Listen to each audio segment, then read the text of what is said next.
Hello प्यारे बच्चों, नमस्कार। आज का वीडियो कक्षा 12 में गणित पढ़ने वाले छात्रों के लिए। इसमें आज हम प्रश्नावली 5.5 शुरू करने चल रहे हैं, जो कि बोर्ड परीक्षा की दृष्टि से बहुत ही इम्पोर्टेंट है। यह प्रश्नावली इतनी इम्पोर्टेंट है, इसका वर्णन करना बहुत मुश्किल है। इस प्रश्नावली के इतने अच्छे अच्छे क्वेश्चन हैं जो कि बोर्ड पेपर में बहुत ही पूछे गए हैं और बहुत ही इम्पोर्टेंट क्वेश्चन है। ये प्रश्नावली NCERT 5.5 लघुगणकीय अवकलन पर आधारित है। और यहाँ पर जो क्वेश्चन आज हम बताएंगे, एक क्वेश्चन बहुत बहुत बहुत वेरी इंपॉर्टेंट क्वेश्चन है। इन्हें आप अच्छे से तैयार कर लीजिएगा और ये क्वेश्चन आपको अच्छे नंबर दिलाने में सहायता करेंगे। और ये प्रश्नावली बहुत ही इंपॉर्टेंट है। यूपी बोर्ड NCERT के दृष्टि से इस प्रश्नावली के प्रश्न अक्सर पूछे जाते हैं। आप अनसाइड पेपर उठा करके देख लीजिए, उसमें इस प्रश्नावली के हर एक पेपर में कोई एक ऐसा पेपर नहीं होगा जिसमें इस प्रश्नावली के प्रश्न न आए हुए हों। चाहे वो कोई भी सेट हो, उसमें हर एक सेट में आपको इस प्रश्नावली के प्रश्न जरूर मिलेंगे। इसलिए परीक्षा की दृष्टि से भी इम्पोर्टेंट है और आपकी जानकारी के दृष्टि से भी इम्पोर्टेंट है। ये बहुत ही महत्वपूर्ण प्रश्नावली है। कक्षा 12 की गणित की जो परीक्षा होने वाली है, जो 2026 में पेपर होगा, उसमें इस प्रश्नावली के क्वेश्चन आपको जरूर मिलेंगे प्यारे बच्चों। इसलिए हम इसको आपको कहते हैं, सजेशन देते हैं कि इस प्रश्नावली के सभी क्वेश्चनों को बहुत ही अच्छे तरीके से तैयार कर लीजिए। चलिए आज हम क्वेश्चन नंबर 1 शुरू करते हैं। अब यहाँ पर देखिए लिखा गया है, क्वेश्चन नंबर फर्स्ट दिया गया है, कह रहा है cos x, cos 2x, cos 3x। अब यहाँ पर हम इसका अवकलन ऐसे डायरेक्ट नहीं कर पाएंगे, तो इसके लिए प्यारे बच्चों हमें लाग के नियम की आवश्यकता होगी। तो लाग के नियम को हम बता देते हैं। लाग के कई नियम हैं, लेकिन जो आपको आवश्यकता अनुसार यहाँ पर जो उपयोगी है उसको हम बताएंगे। पहला नियम आपका क्या है? इसमें पहला नियम है log m इंटू n। अगर गुणा में दिया गया है, तो गुणा में अगर दिया गया है तो ये क्या हो जाएगा? आपका जोड़ में हो जाएगा। log m प्लस क्या हो जाएगा? log n। इस प्रकार से हो जाएगा। अगर गुणा में है तो क्या होगा? जोड़ में हो जाएगा। अगर भाग में दिया जाता है, दूसरा नियम क्या है? अगर इस प्रकार से भाग में है, m बाई n है, तो भाग में है तो माइनस में हो जाता है। बहुत शॉर्टकट तरीके से आप इसे याद कर सकते हैं। तो गुणा में है तो जोड़ में हो जाएगा और भाग में है तो माइनस हो जाएगा। यहाँ क्या हो जाएगा? log m माइनस क्या हो जाएगा? log n। इस नियम का भी उपयोग होगा इस प्रश्नावली में। इस प्रश्नावली में जो नियम उपयोग में आने वाले हैं, उन नियम को हम बता रहे हैं। और यहाँ पर देखिए तीसरा नियम है, यहाँ पर log m के पावर n। अगर पावर में है तो ये क्या होता है? घात क्या होती है? आगे आ जाती है। पावर में है तो ये क्या होगी? घात क्या होगी? आगे आ जाएगी। तो यहाँ पर n हो जाएगा, log क्या हो जाएगा? log m आ जाएगा। इस प्रकार से यहाँ पर ये 3 नियम है। और एक नियम और याद रख लीजिए, यहाँ पर चौथा नियम, अगर इसका आधार, जैसे यहाँ पर m दिया है, मान लीजिए यहाँ पर x है और इसका आधार x है, दोनों का आधार सेम हो जाएगा। दोनों का आधार log x है और इसका आधार दोनों सेम हो जाएगा। इसका मान क्या हो जाता है? 1 हो जाता है। इसको भी याद रखिएगा, इसका मान क्या होगा? 1 हो जाएगा। जो आधार और लाग दोनों सेम हो जाएंगे, उसका मान क्या आ जाता है? 1 हो जाता है। चलिए अब यहाँ पर क्वेश्चन को हम सॉल्व करते हैं। यहाँ पर अब इसमें क्या करेंगे? लिखेंगे माना। क्या लिखेंगे? माना y बराबर cos x और यहाँ पर cos 2x, cos 3x। इस प्रकार से क्या करेंगे? हम y के बराबर मानेंगे, क्योंकि हमें क्या निकालना है? dy बाई dx निकालना है। x के सापेक्ष अवकलन का मतलब होता है आपको dy बाई dx निकालना है। तो यहाँ पर क्या करेंगे?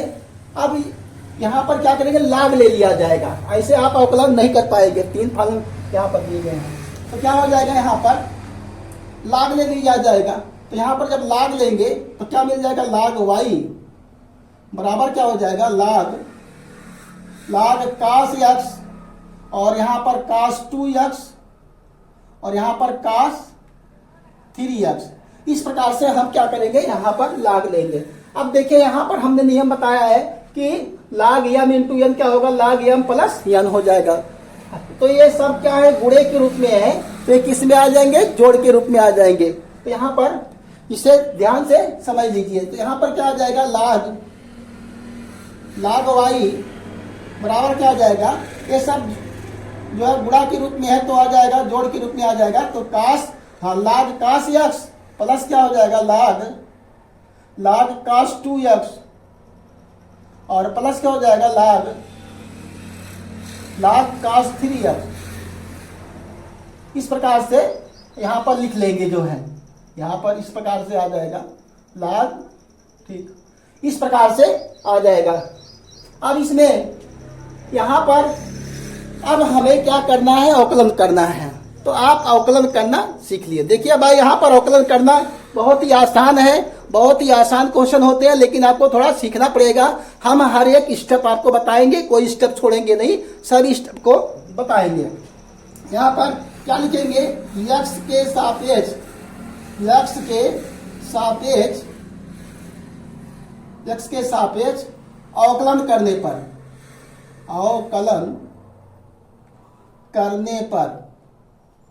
x के सापेक्ष अवकलन करने पर लिख लेंगे ऐसे। अब यहां पर क्या हो जाएगा, x के सापेक्ष जब अवकलन किया जाएगा तो इसका क्या होगा, 1/y, और यहां पर क्या होगा, dy by dx, 1/y dy by dx आ जाएगा। और यहां पर क्या लिखेंगे, ddx आप क्या होगा, log cos x हो जाएगा। और यहां क्या आ जाएगा आपका, ddx आप log cos 2x, और यहां पर क्या हो जाएगा, ddx आप log cos 3x। इस प्रकार से होगा। इसको हम घेर देते हैं, इस नियम को क्या करते हैं, घेर देते हैं ऐसे। इस नियम को हम क्या करेंगे, घेर देते हैं। ये नियम जो है यहाँ पर है। अब इसके बाद क्या करेंगे, हम अवकलन तो कर ही रहे हैं, तो यहाँ पर आगे क्या हो जाएगा, 1/y dy बाई dx, और बराबर क्या आ जाएगा, इसका जब अवकलन किया जाएगा तो आ जाएगा 1/cos x, क्योंकि हम जानते हैं log x का अवकलन क्या होता है, 1/x होता है, x के स्थान पर cos x है तो 1/cos x आ जाएगा। और इसके बाद फिर हमें अवकलन करना होगा किसका, एक cos x का, और यहाँ पर फिर आ जाएगा आपका 1/cos 2x, और यहाँ पर ddx आप यहाँ पर cos 2x, और प्लस क्या आ जाएगा, यहाँ पर 1/cos 3x, और यहाँ पर ddx आप यहाँ पर cos 3x। इस प्रकार से क्या करेंगे, हम लिखेंगे, प्रॉपर ढंग से बताएंगे, उसमें कोई दिक्कत नहीं है। आपको एक स्टेप बताया जाएगा, कोई स्टेप छोड़ा नहीं जाएगा, ताकि आपको अच्छे तरीके से समझ में आए। अब इसके बाद देखिए हमें क्या करना होगा, 1/y, यहाँ पर क्या होगा, dy बाई dx, और यहाँ पर देखिए 1/cos x इंटू, अब cos x का जो अवकलन होगा माइनस sin x होता है, तो यहाँ sin x लिख देंगे, और यहाँ पर plus 1/cos 2x into cos 2x का जो अवकलन होता है तो यहाँ पर आ जाएगा माइनस sin 2x।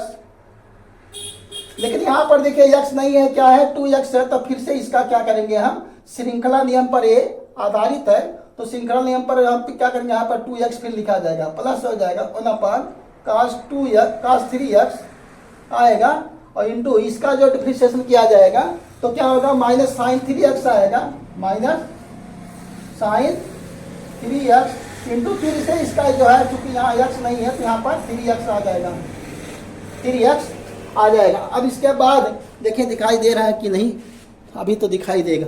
और इसके बाद फिर आपको 1/y बराबर क्या, 1/y dy बाई dx बराबर क्या आ जाएगा। अब यहां से देखिए माइनस आ जाएगा आगे, और यहाँ साइन x बटे में क्या हो जाएगा cos x, और यहां से भी माइनस आगे आ जाएगा, और इसका जब डिफरेंशिएशन किया जाएगा तो 2 आएगा, तो 2 को हम आगे ले रहे हैं, और यहां पर आ जाएगा इसका, यहां से x का 1 हो जाएगा, यहाँ 2 आगे आ जाएगा, यहां पर आ जाएगा साइन 2x बटे में क्या आ जाएगा cos 2x, और यहां पर देखिए माइनस आगे, यहां से इसका डिफरेंशिएशन क्या होगा 3 होगा, x का 1 आ जाएगा, तो इसको माइनस 3 को या क्या करेंगे आगे ले रहे हैं, और यहां पर साइन 3x बटे में क्या आ जाएगा cos 3x हो जाएगा।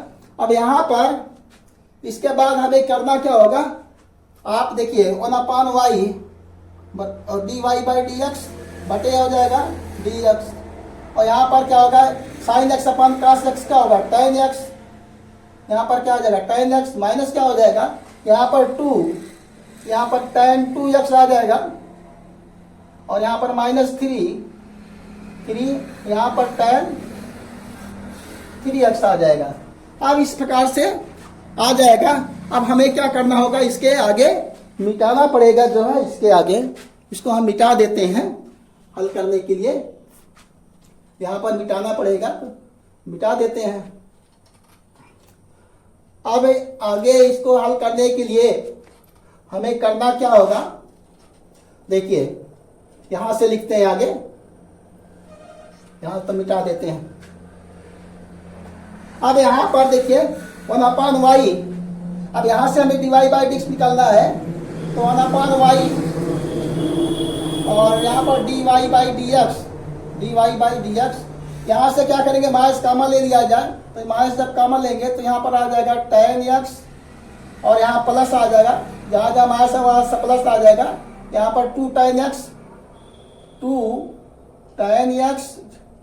सॉरी यहाँ पर tan 2x, और यहाँ पर प्लस क्या आ जाएगा 3 tan 3x, इस प्रकार से आ जाएगा। अब हमें y को क्या करेंगे, हमें dy बाई dx निकालना है, तो y को इधर ले जाएंगे, तो यहाँ पर क्या हो जाएगा dy बाई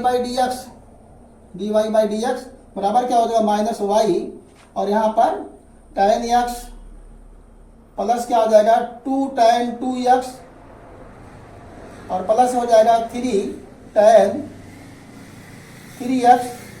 अब यहां से हमें क्या करना होगा, y का मान इसमें रख देंगे, y का मान क्या करेंगे, ये जो y का मान है यहां पर रख दिया जाए, तो मिल जाएगा dy बाई dx बराबर क्या हो जाएगा माइनस, और यहां पर y मान क्या है cos x और cos 2x और cos 3x, इस प्रकार से। और इसको छोटा ब्रैकेट लगा दीजिए, कोई दिक्कत नहीं है, कोई भी ब्रैकेट है, tan x plus 2 tan 2x और प्लस क्या होगा 3 tan 3x, इस प्रकार से हो जाएगा। यही क्या हो जाएगा प्यारे बच्चों, हमारा आंसर हो जाएगा। इस प्रकार से यह क्वेश्चन जो है सॉल्व हो जाएगा। आप इसे नोट कर लीजिए और लिख लीजिए जो है। हम आशा करते हैं कि यह क्वेश्चन जो है आपको बहुत ही अच्छे तरीके से समझ में आया होगा, और अच्छे तरीके से समझ में आया होगा, और बोर्ड परीक्षा के दृष्टि से इम्पोर्टेंट वे आपको वीडियो अच्छा लगता है तो लाइक से सब्सक्राइब जरूर कीजिएगा। अब मिलते हैं नेक्स्ट वीडियो में। नमस्कार, जय हिंद, जय भारत।